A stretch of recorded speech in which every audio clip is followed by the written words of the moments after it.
Because of the obvious threat to untold numbers of citizens, and because of the crisis which is even now developing, this radio station will remain on the air day and night.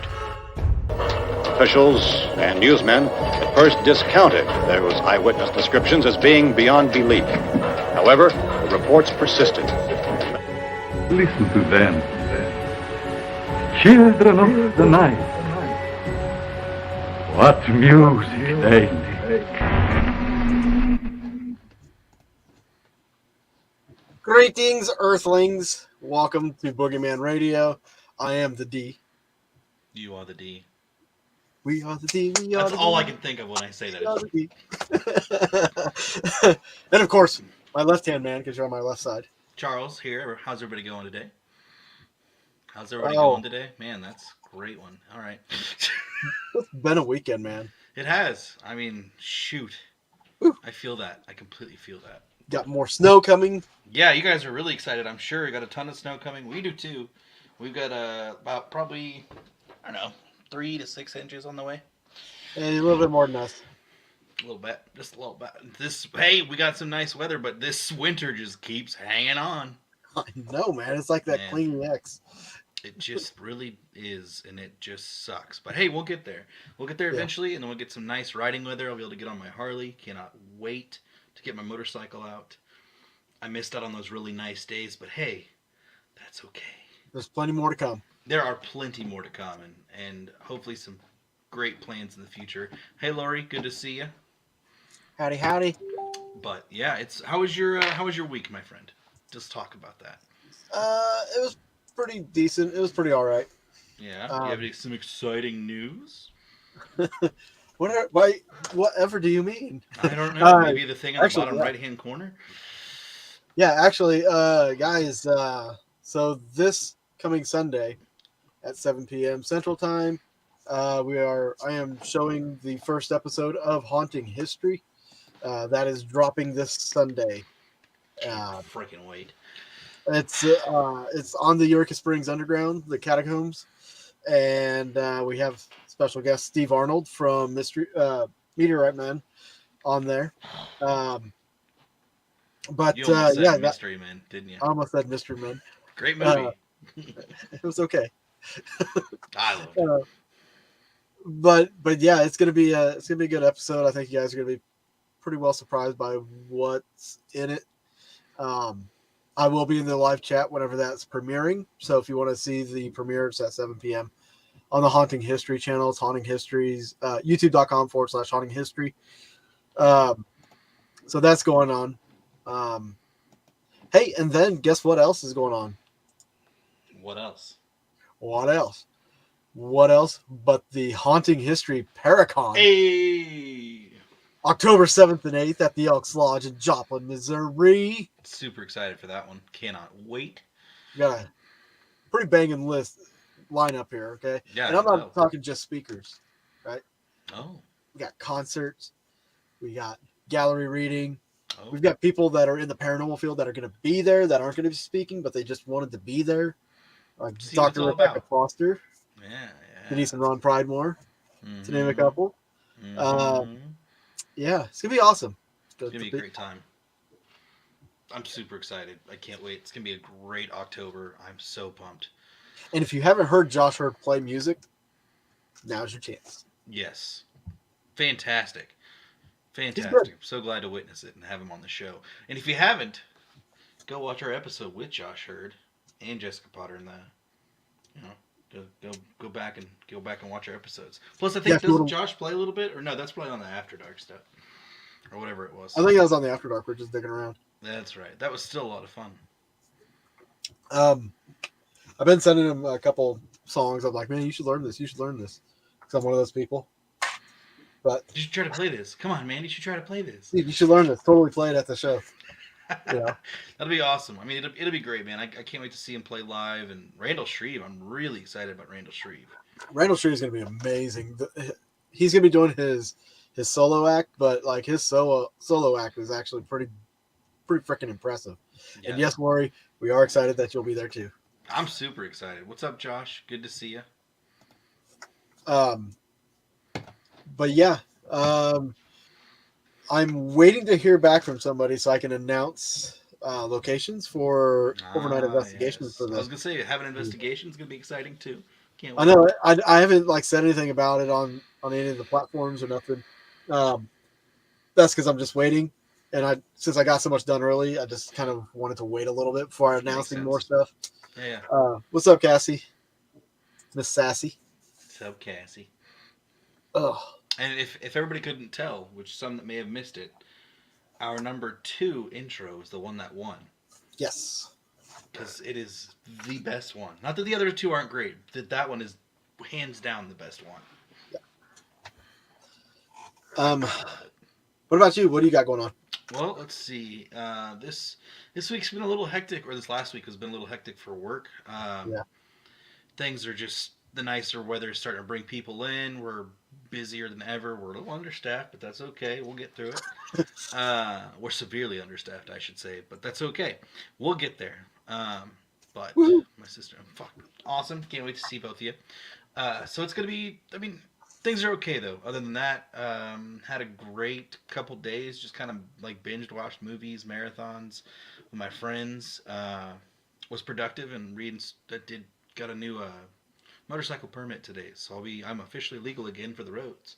Woohoo. So yeah, I'm excited for riding weather. I can't wait. I'm actually excited for you.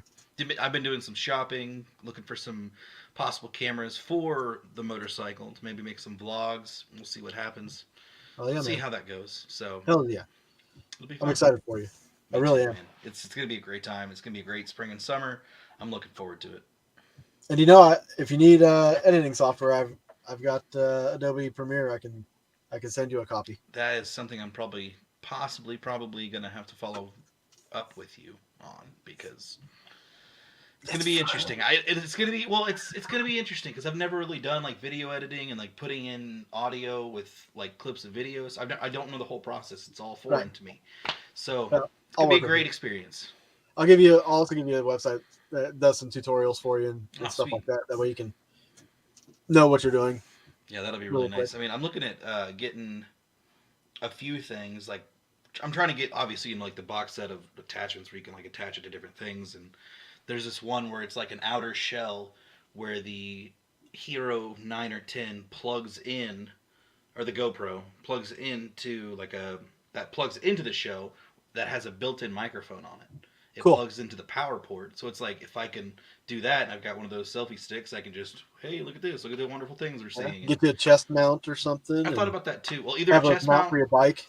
Well, yeah, I don't. It's kind of a toss up. Either I thought about doing the chest mount for sure, if I like when I don't want to hold it and I can just have it on me in front. But we'll see what happens. Oh yeah, man. I'm excited. So tonight we're talking triangles.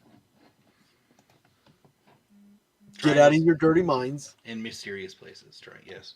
Mysterious places, but they're triangles basically. They're called The triangles. ones that we're going to be focusing on. Yes. um, so like a lot of people just know the Bermuda Triangle, Yes. and that's fair. It's fine.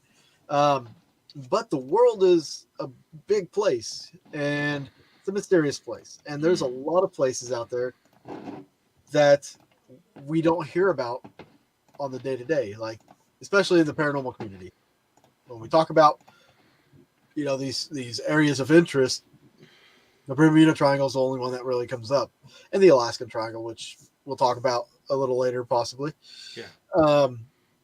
But there's several other places around the world, much like the spook lights. It's people only know around here. People only know the one, and you just got to educate yourself, and that's why we're here, is to educate you. Absolutely. Just also wanted to say hi, Kelly. Good to see you. Hey, Kelly. Yeah, I'm excited for this one because I didn't really know that there was several different ones. Yeah. You just hear about the main like two. That's about it. But hey, you do a little bit more deeper digging. I'm really feeling the dyslexia today apparently, but that's okay. It's the weekend. I'm surprised I'm not doing it. Dude, I'm so tired. Anyways, that's okay. Yeah. So which one are we gonna talk about first, Dave? Well, let's talk about one that's people might, if you watch a lot of like shows on History, Travel Channel, stuff like that, you might have heard of this one. Mm. I forgot I saved it in a different folder here. This one is actually here in the U.S., by the way. Open up Microsoft Word. See, when I do my prepared, research, what the heck? I'm kidding. when I do research, I actually type a lot of stuff out too. Smart. This is gonna be a long one. So while an area like the Bermuda Triangle evokes like both the sense of mystery and fear due to the disappearances and paranormal activity that's occurred within its borders, the same goes for the Bridgewater Triangle. Anybody ever heard of this one? Hands up. Hands up. Or maybe not. No, I haven't seen it. Or I haven't heard it. Had to make that big for my old eyes. Yes, Lori, I am very tongue-tied tonight, so reading's going to be very interesting for me. Because we all know how well that goes. You just reminded me of Chris Farley for some reason. What? Chris Farley on Almost Heroes. Maybe you'll agree, drinking has its benefits. I was drinking earlier, and so I'm feeling it for sure. Maybe you'll agree, drinking has its benefits. A little bit. And if you don't excuse me, I'm gonna go lay down. I don't No, know on things. All right, so let's talk about the Bridgewater Triangle here. Let's do it. The Bridgewater Triangle is 200 square mile area of the southeastern Massachusetts. It is allegedly fraught with paranormal activity, from hauntings to strange occurrences. The Bridgewater Triangle in Massachusetts might just send some chills down your spine. The name Bridgewater Triangle was first coined by Lauren Coleman, a cryptozoologist and author who wrote the book in 1983 titled Mysterious America. Sorry. Yes, she made me laugh. In a van down by the river. Anyways, great one. All right. According to Coleman, the points of the triangle are in Rehoboth, Abington, and Freetown. One odd feature found in the Bridgewater Triangle is the Digton Rock.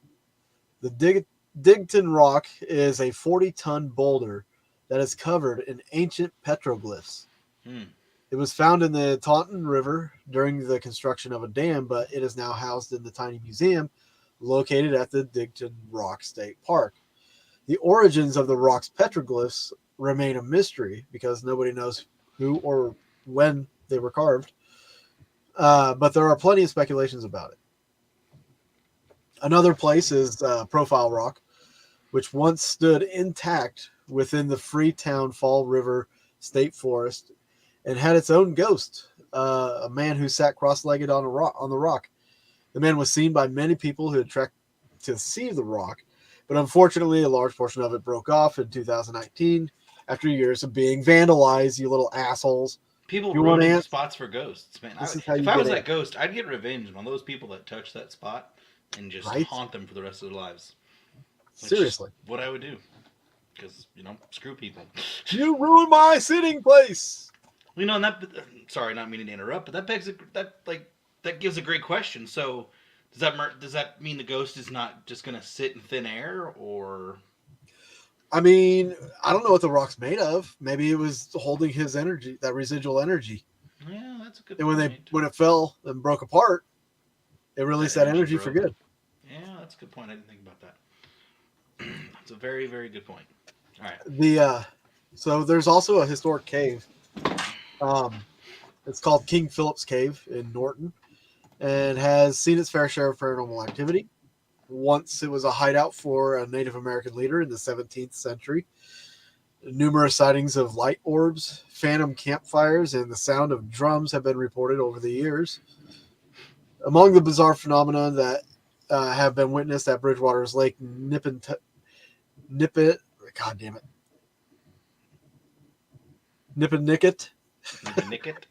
Nipponicket. That's a messed up weird name. I think that's one I had trouble. Which was this Bridgewater? Yeah, I had trouble talking about this one last time. the lake. Yes. The Nipponicket. Because I mentioned it in the last show. So Pretty sure. I guess around and on the lake, people have witnessed apparitions, phantom fires, Bigfoot-like creatures, and most strange of all, giant birds. Thunderbirds. But if you trek out there and you really want to scare yourself, you can go visit the site of the Taunton State Hospital, which was first opened in 1854. There's a former psychiatric hospital there that has a storied history of lobotomies, electric shock therapy, and other cruel medical practices. It also had its share of notable patients who had committed atrocities before arriving at the hospital, Wow. as well as a nurse who had murdered 31 people, including some patients. Some That's of where I want who to go. I know it's all overgrown and stuff. It looks wicked, and I want to go there. Man. Some of the people who visited the site have seen numerous apparitions and shadowy figures, and there have also been reports of cult activity on the property. Dun, dun, dun. One of the eeriest legends has to be the red-headed hitchhiker of Route 44. It is said that a man with a big ginger beard, a plaid flannel shirt, and jeans. Man, I should have. That's exactly how you dress. You should just go out there and try to hitchhike, see if anybody picks you up. That'd be great. That would be awesome. Yes, Cassie. Lobotomies and atrocities. So he is seen on the side of the road near the Rehoboth and Seekonk town line. He is said to get into cars only to disappear. And then there's the Freetown State Forest, which has perhaps the darkest reputation of them all. There's Assonet Ledge, the site of many suicides, and where people who have never considered suicide are said to get the sudden urge to jump. But much of this is apparently due to its ties to horrifying true crime stories. Retired Freetown detective Sergeant Alan Alves said he witnessed evidence of regular satanic cult activity in the forest for 15 to 20 years, beginning in the late 70s and continuing into the early 90s.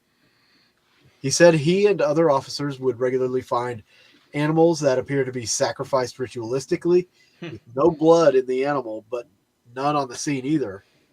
They'd often find satanic graffiti or upside-down crosses and pentagrams.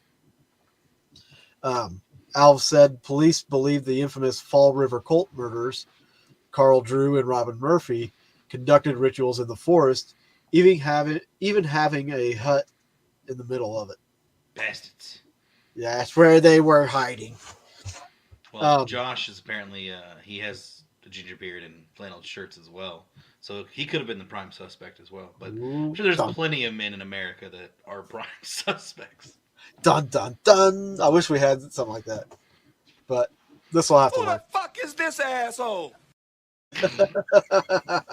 I'm just driving along the street and just like, boom, there's a dude in a flannel trying to get in your car. What the fuck? So Alves said that police believed in those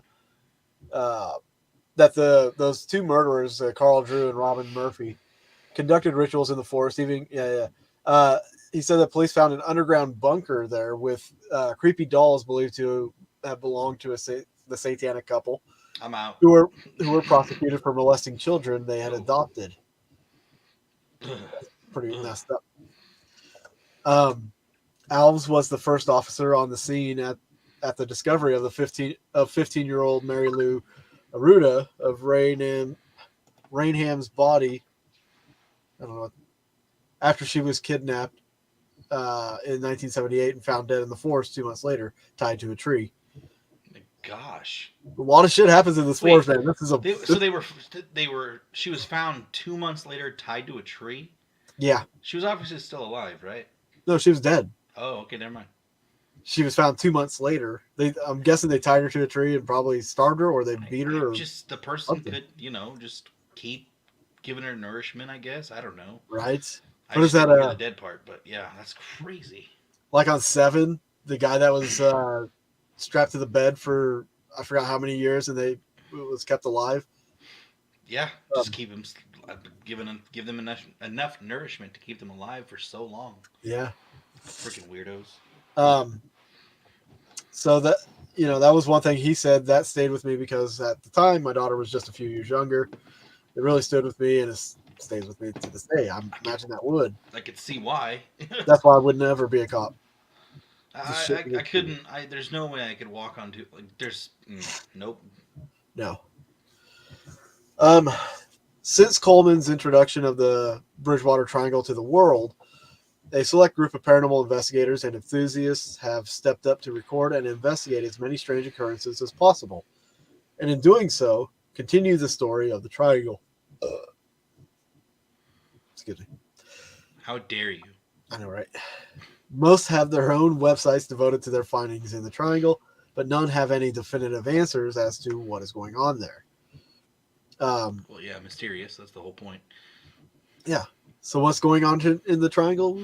There's, of course, what perhaps most skeptics believe.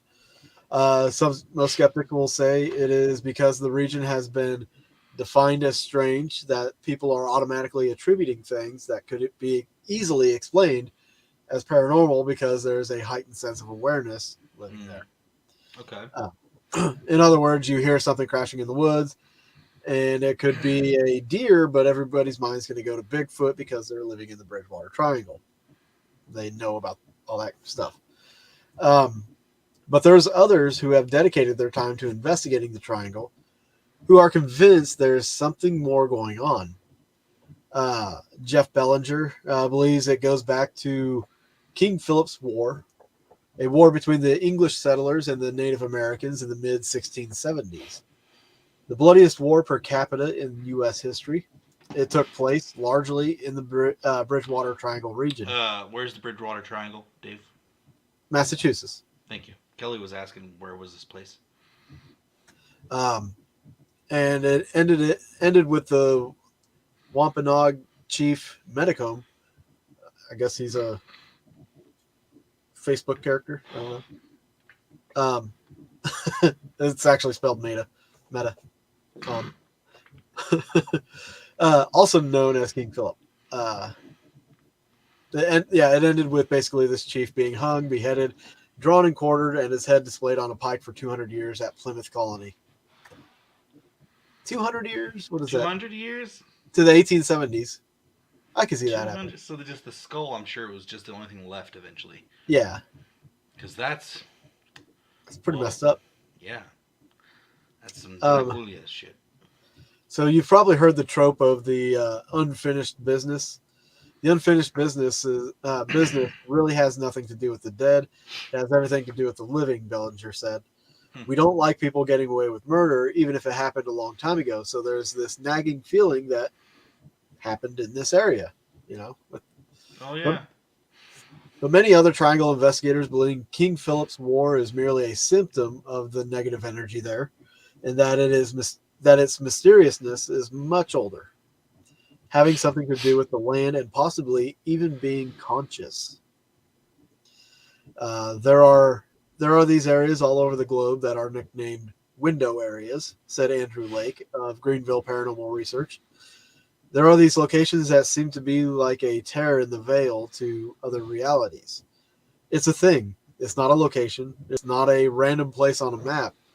It's a living, breathing thing that has a hunger and has a dark side to it. It's so wild. But whatever you believe, the Bridgewater Triangle is just a step out the door for anyone living in southeastern Massachusetts. And when you see something strange, you might just wonder if it was something more than it seemed. So, that place is full of bizarre, crazy shit. So let's pick a week and just go have fun. You know what? Somebody offered to pay for me to go to the Lizzie Borden house, and they were going to pay to rent it for 3 days while I stayed and investigated and all that stuff. I might just be like, hey, bro, just pay for me and Charles to go out to this forest for a week. I will gladly buy the camera and just do it. And we'll go. We'll film it and all that good stuff. That would be amazing. I just want to check out that hospital, man. And if that Yes. bunker exists, I want to see that bunker. Mm-hmm. The bunker would be really cool one to see. But, I don't know. I'd like to meet the flannel guy. Ned Flanders. That's his name. That was pretty good. That was a nice throwback. Ned So, Flanders. Sorry, Al. no. What? Huh? Sorry, Al? What? Home Improvement. Oh. The flannel. You know, The flannel. yeah, that's a great show, but it's been a long time. Yeah, crazy story, Josh. Absolutely. All right, so the one I'm going to read about is the Lake Michigan Triangle. And Which I didn't even know there was one there. I didn't either. I had no freaking idea. I'm going to have to actually ask my one of my coworkers about this one because he's from up in Michigan. So I'm curious if he may have any stories or might know anything about it as well. It's a bit of a long one too, so just bear with me. All right. The Lake Michigan Triangle is a section of the Lake Michigan that's considered especially treacherous to those venturing through it. It stretches from Manitowoc, Wisconsin to Ludington, Michigan, before heading south to Benton Harbor, Michigan. It was first proposed by Charles Berlitz, a proponent of the Bermuda Triangle. He felt Lake Michigan was governed by the same forces. This theory was presented to the public in Aviator book Jay Gurley's Aviator Jay Gurley's book. Wow, I just jumbled that whole. Like, I didn't even see book, and then I just put book in front of public. Book. Okay, it's just weird. So, the Great Lakes Triangle is what it's called. In it, he stated, the Great Lakes account for more unexplained disappearances per unit area than the Bermuda Triangle. Really? That's what he says in his book. Huh. All right, so Lake Michigan Triangle is believed to have caused numerous shipwrecks and aerial disappearances over the years. It's also been the scene of unexplained phenomena from mysterious ice blocks falling from the sky to balls of fire and strange hovering lights. This has led many to believe extraterrestrials are drawn to the area and that it's home to a time portal. That's weird. This is gonna be a wild article. Just saying. I can tell. Yeah. So, disasters on the water. Reports vary as to when strange occurrences started happening on the waters of Lake Michigan. Some trace it back to 1679 disappearance of Lake Griffin. Wow, how many times I got to say that to me? Matt Damon. Exactly. While others reference the 1891 disappearance of Thomas Hume. The ship was transporting lumber when it mysteriously vanished. Despite attempts to locate it, it remained lost until an A&T recover dive team came upon it in 2006. Another mysterious incident believers in the triangle reference is that of the Rose Bell. In 1921, the ship was transporting supplies when it was found overturned in the water. Despite appearing to have been involved in a collision, there were no other shipwrecks of reports of the accident. What's more, the 11-person crew was nowhere to be found. Oh, wow. Yeah, right. So, ship just randomly crashes. I mean, I can see like where it might have, hit some shallow point, and then. But if they know that there's no shallow point. Well, I mean, it could drift back off, but like it could be. Figured it would sink before then too. You would think, but hey, eerie disappearances have continued to occur along the lake's waters. On April 28th, 1937, Captain George R. Donner of the freighter O.M. McFarland went to rest in his cabin after hours of navigating his crew through icy waters. As the ship approached its destination at Port Washington, Wisconsin, a crew member went to wake him up only to find him missing and the door locked from the inside. A search of the ship turned up no clues, and Donner hasn't been seen since. Sounds like it was a mutiny, if you ask me. Probably. That's a good. We don't know where he went. He just disappeared. The door's locked. He should be in there. You go look if you want. I swear the door's locked. Sounds like the They have crew was like one of tired those little doorknob locks where you just lock it and shut Yep. the door. And then, so we also have the disappearance of the Northwest Airlines Flight 2501. So, theories surrounding UFOs and extraterrestrials roaming the skies of Lake Michigan Triangle are spurred on by the mysterious disappearance of Northwest Airlines Flight 2501. The plane was traveling from New York to Seattle with a stop in Minneapolis on June 23rd, 1950, when it seemingly disappeared out of the sky. At 11:37 p.m. that evening, its pilot requested a descent from 3,500 to 2,500 feet due to electrical storm. Interesting.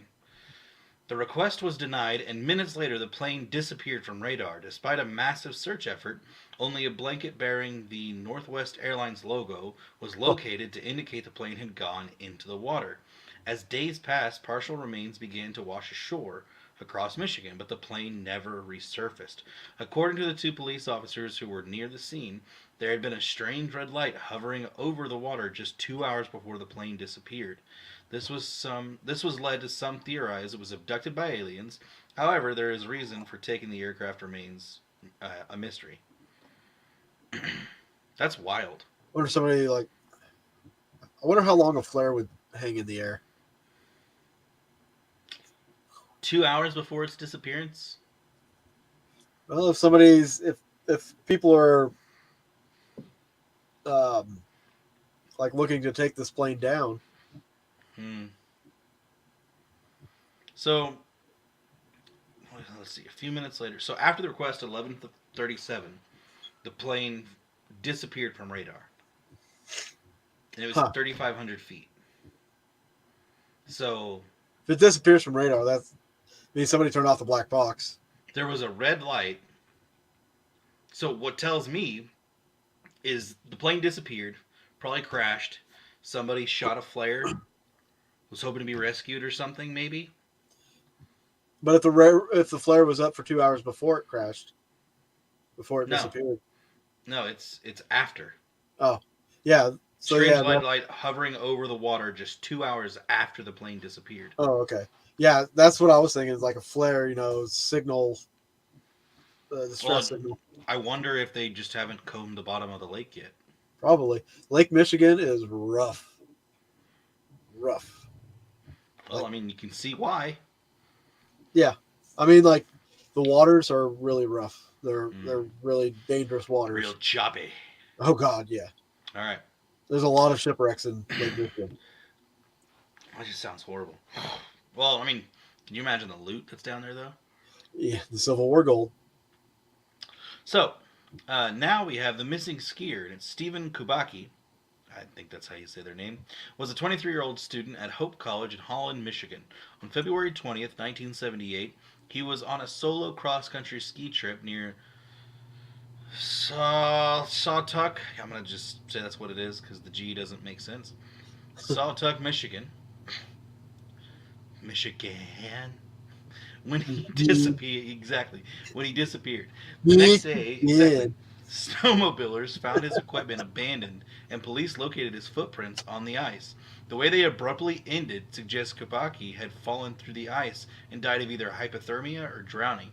The mystery appeared all but solved until May 5th, 1979, when Kubacki showed up in Pittsfield, Massachusetts, 15 months after seemingly disappearing into the ice depths of Lake Michigan. He found himself laying in grass 700 miles away. I've heard this story. Aliens. Kubacki told reporters he had no memory of the past year and a half. When he awoke, he was wearing weird clothes, and his backpack contained random maps. This led him to believe he had been traveling. He also had a t-shirt from Wisconsin Marathon, which he explained by saying, "I feel like I've done a lot of running." The location of Kubacki's disappearance has led many to suggest he was yet another victim of the Lake Michigan Triangle. While there are those who believe him to be lying regarding his supposed amnesia, others feel an alien abduction and this reason behind his disappearance and lack of memory, or he was on some hell of a drug. There's a book called The Missing 411. It's also a documentary, but the documentary doesn't cover all the stories that are in the books. Written by David Paulides. This is one of the stories that he wrote about in the book. We'll get into the Missing 411 stuff a little bit later, but all right. yeah. All right, so that's not all. Why But is wait, Lake Mi- Yeah, there's but there's more. more. So why would you think that this triangle is such a powerful force? A popular theory surrounds its own very underwater Stonehenge, discovered in 2007 by Northwestern Michigan College professor Mark Hawley. According to Hawley, he and his team discovered the rock formation 40 feet below the water of Lake Michigan while mapping shipwrecks. It features a similar alignment to the famous formation found in England, except it has one outlying boulder with what's believed to be an ancient carving of a mastodon. What? Huh. So, many experts are skeptical of the discovery, with Hawley acknowledging that the experts are needed to confirm its existence. Its exact location hasn't been revealed due to ongoing research and out of respect for the nearby Grand Traverse Bay Native American community. Smart.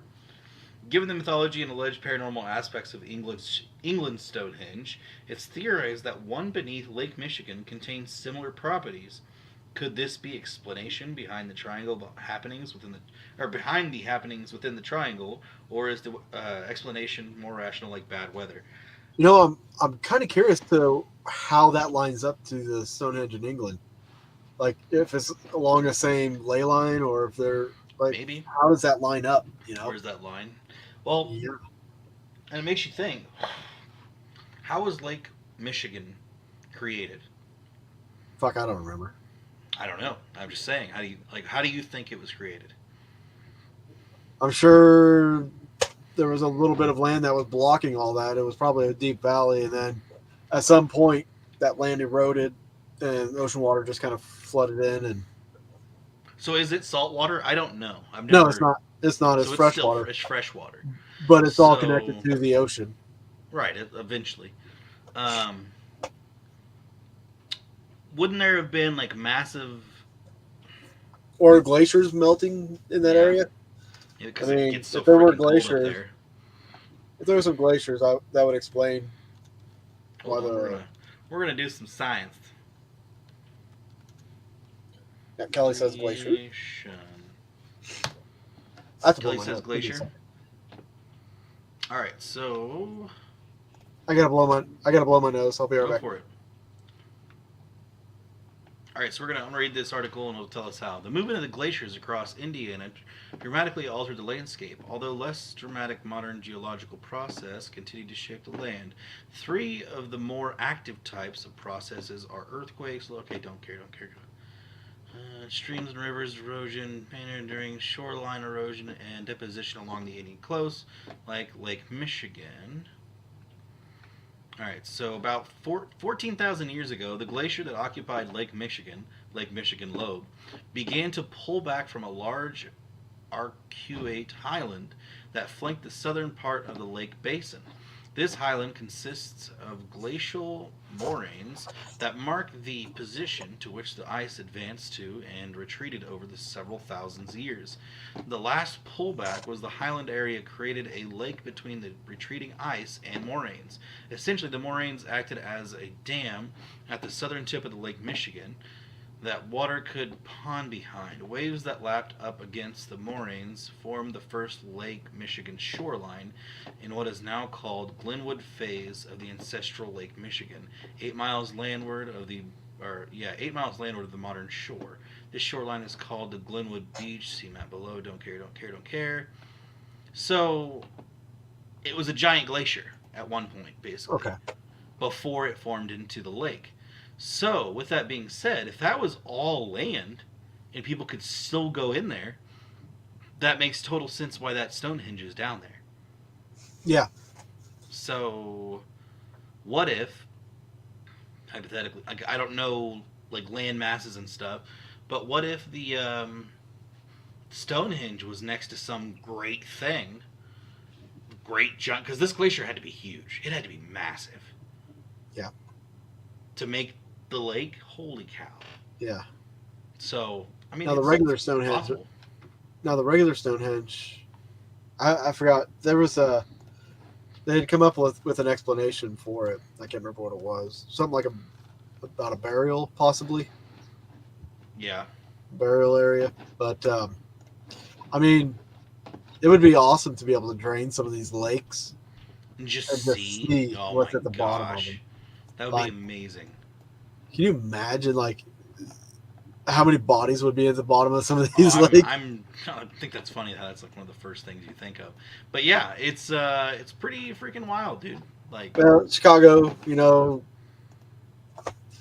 New York, Chicago, the right. mobster dumping bodies, that kind of thing. You know, Yeah, you know, it's fine. Hudson River. Yeah. Well, and it's But- not too like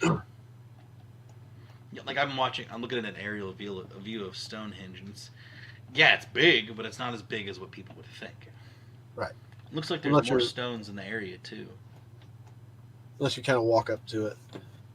True. Yeah, if you walk up to I'm looking at the people, and they're so tiny compared to all the stones.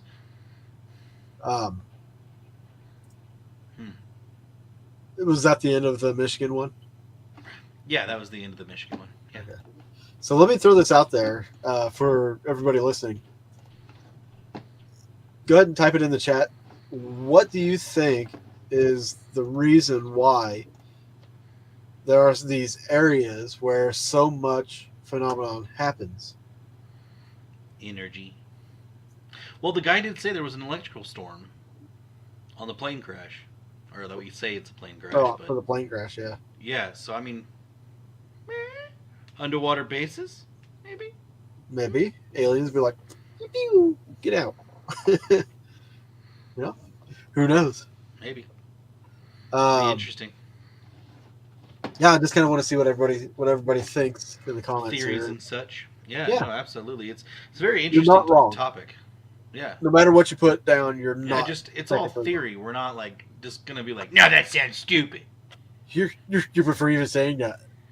You know how stupid that sounds? Go full Like Matt retard. Damon stupid. You went full retard, man. Never go full retard.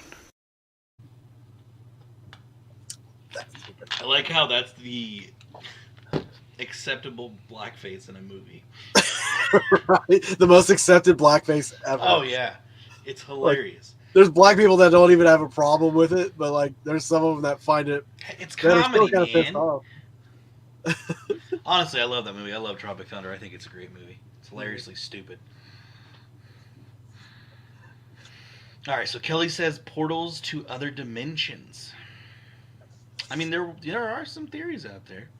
Well, it's like that one guy Volcanoes, said, you could be know. massive energy spikes from those. I mean, yeah, absolutely. We've when volcanoes erupt. I remember one of the most recent ones that erupted in the water, and there was like obviously lightning coming from it. So volcanoes can cause lightning. So massive amounts of energy.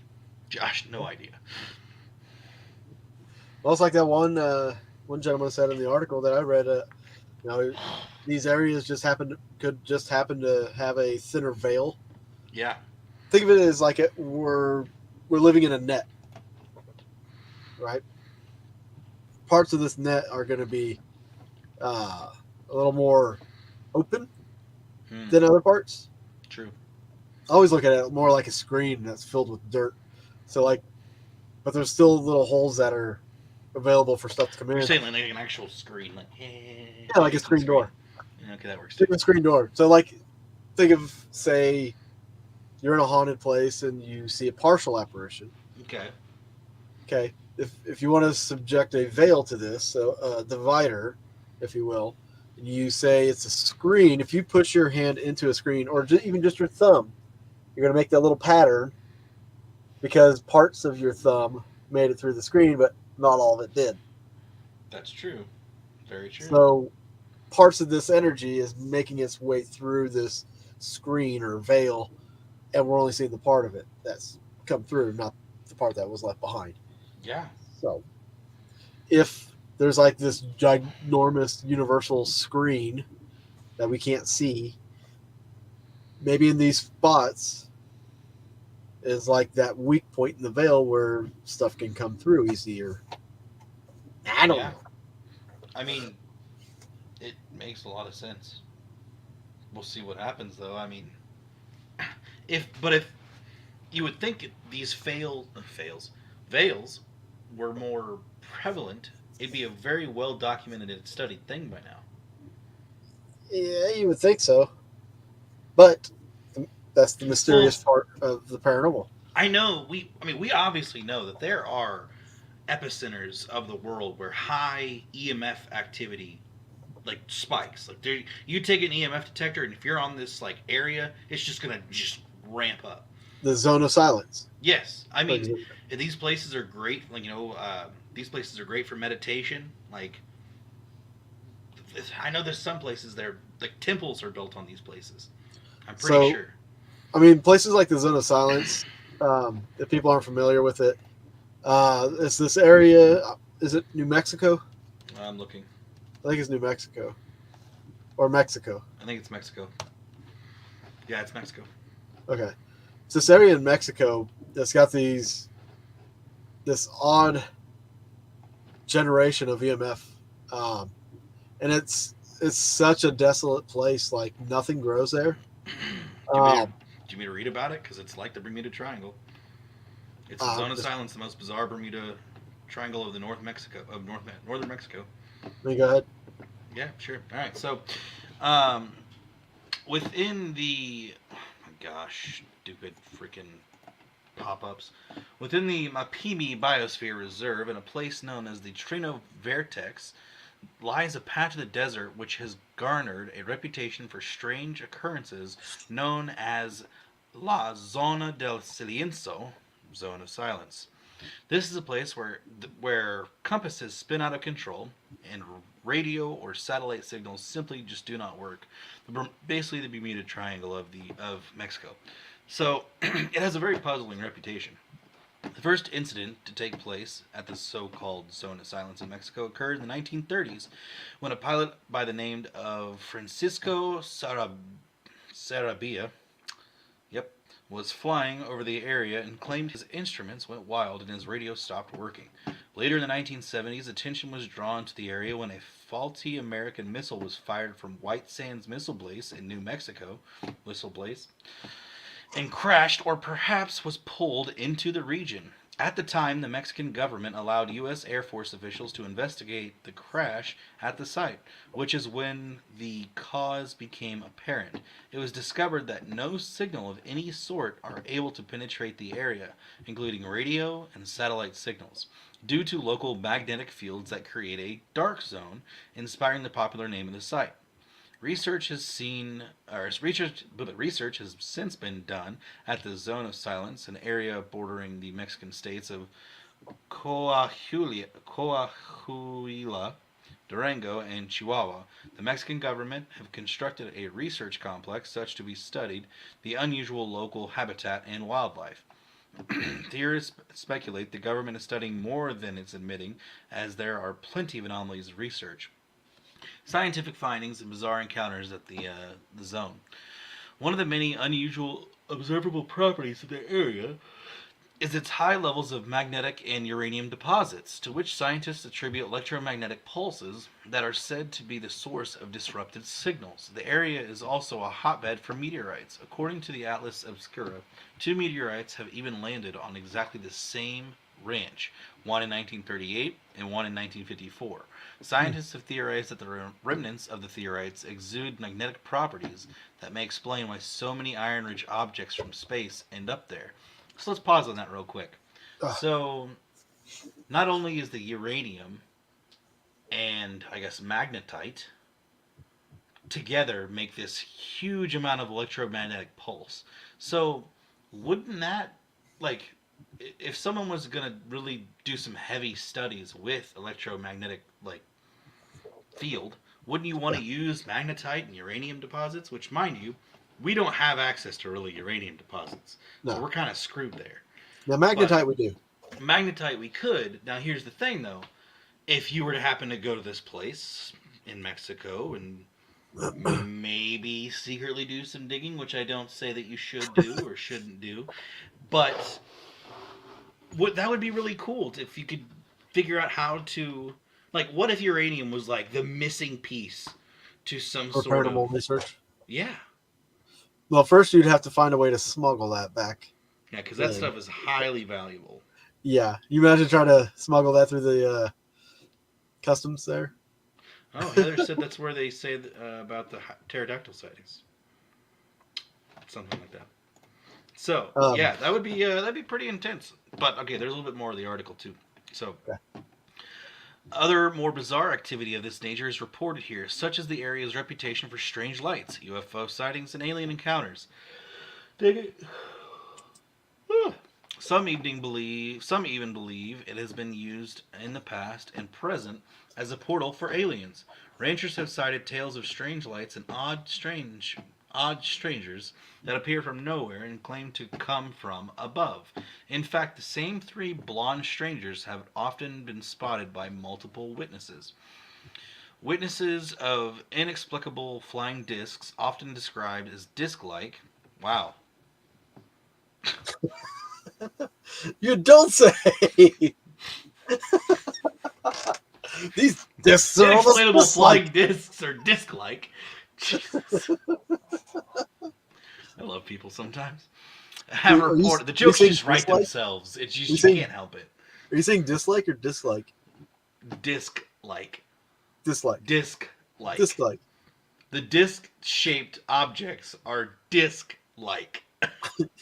Dislike. Jesus. All right.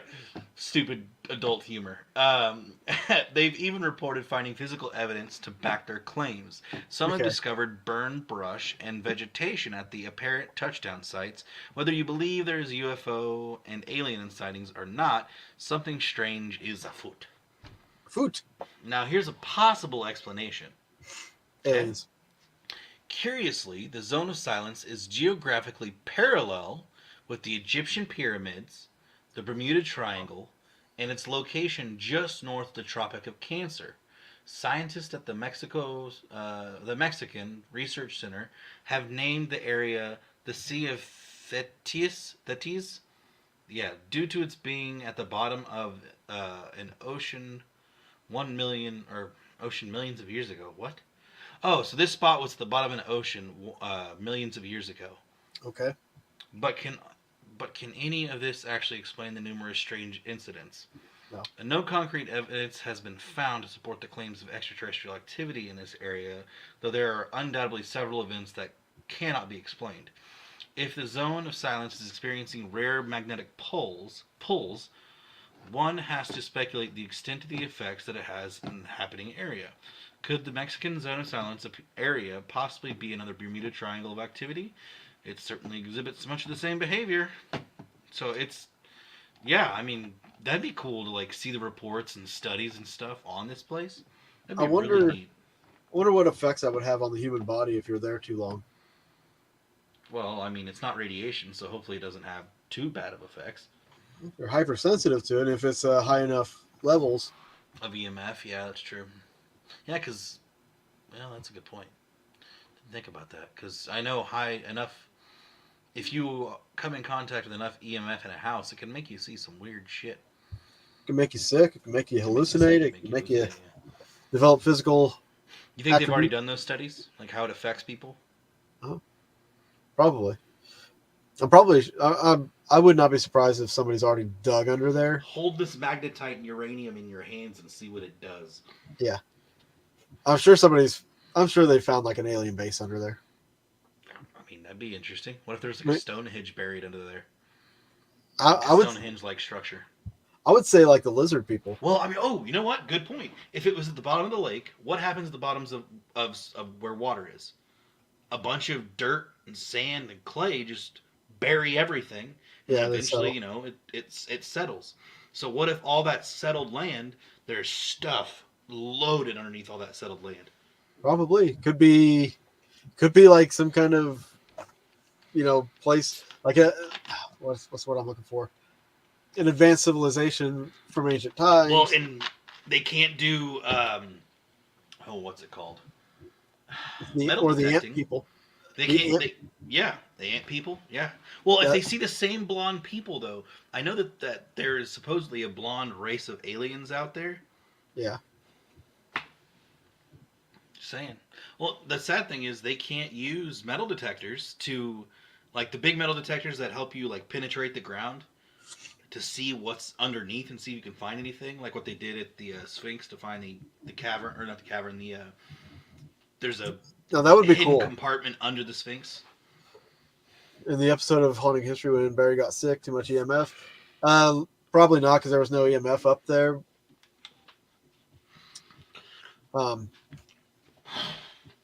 We're not sure what caused it, but I have a feeling I know what. Aliens. Anyways. Yes. But like, just think like they're saying it's a magnetic pulse, an EM pulse, basically. If you want to disable our technology today, best way to do it is an EM pulse. Gee, wasn't I talking? Well, yeah. Kaboom! Everything goes Either out. EM pulse or cyber attacks. Yeah. Anyways. So, like, being a centralized area like that, if you had a base that you didn't want anybody to see, to use any kind of electronics to find out what's underneath, EM pulse it, shut down all the electronics, and nobody knows you're there. Yes and no. I mean, they do say electronics still work, just not sensors, radar, navigation systems, stuff like that. So you could probably still, well, I mean, I don't know. If you could take your phone in there and you have no... You won't have signal. Electronics have no signals. Radio? Like no radio signal. That wouldn't work. Well, what if a simple light, like a flashlight? You go in there, is it going to disrupt the flashlight signal? Like the flashlights, like possibly. These are tests we need to know, people. Like we need funding. we need to find the truth. Like that would be cool though. I'd like to go just take some random stuff and see what it actually affects. It'd be neat. Take some EMF equipment out there. See what that does to it. That'd be sweet. Pyramid. I mean, that's so possible. I mean, like, what if there's more happening that we don't know at Stonehenge? Because Stonehenge does have some weird stuff to it. But what if there's something underground that we don't know about? Yeah, that I'd like to see one of those radar detection things go over. Yeah. Which I wonder if they've even done that and they just haven't, like, yeah, I we think don't they want to have bring forth the evidence. But honestly, all they can really say is, oh, yeah, there's disturbed ground. Yeah. Well, I want to know about the chamber underneath the Sphinx. So. Yeah, no doubt. That's what I want to really know about. But this, or even in like Antarctica, even like I wonder how much of that area down there that they've explored, how much EMF they're picking up, or how it's screwing with their electronic devices and things like that. I like. Not just that, I just want to know more about Antarctica. I want to see the vast caverns. I want to see the lakes down there. I want to see the stuff like frozen in ice. Like there is so much in Antarctica that we don't know about. You know, it's just with it melting in one side and building up on the other. Obviously, the axes are moving. So why not start on that one side that it's melting and just slowly work your way in? Well, there's areas that underneath the ice are active volcanoes. Yeah. Okay. Yeah. And they've created these caverns, but when you get up to a certain point, it refreezes. Like the water's melted underneath it. Yeah. But when it gets to a certain level, it's refreezing, so it's creating these caverns and stuff like that. So that's how they would have heat, is just redirect the heat from the volcanoes. So they're saying that there could be life in these caverns because there is, warmer temperatures. Inner Earth theory, or also there's a whole continent landmass underneath Antarctica. Ice. We know that that's a real thing. That aside from the ice, there is a huge landmass underneath Antarctica. That's what I would love to explore. Absolutely. Like it wouldn't be so Journey to the Center of the Earth, but it would be something like that. Well, we've got more mysterious locations on tap. But if you want to hear more of these, that link right down there, type that into your search bar and go to it and become part of our Patreon family. And so many places in Antarctica is banned to people. It's stupid. It's so dumb. It sucks. But yeah, guys, we're going to be jumping over to our Patreon page now. If you want to see more of this topic, we're going to be continuing our conversation over there. Well, for those of you that are on our Patreon, we'll meet you there. Only the leaders of the world can go to Antarctica. I'm going to go to Antarctica one day. And Metallica played on Antarctica. The only band to ever play all the Our leaders can only go inside of Antarctica. My bad. There you go. Yeah, that's what we need to say. Also, again, guys, this Sunday at 7 p.m. on Haunting History. New episode is coming out. I'll be in chat on that. And that's it. We're going to go over to Patreon. If you haven't joined us on Patreon, do so, please. And thank you guys so much for joining us today. It was a great topic. This one I've been wanting to talk about for a while, and it's been a lot of fun. Appreciate everybody being here. we'll see you later. Peace.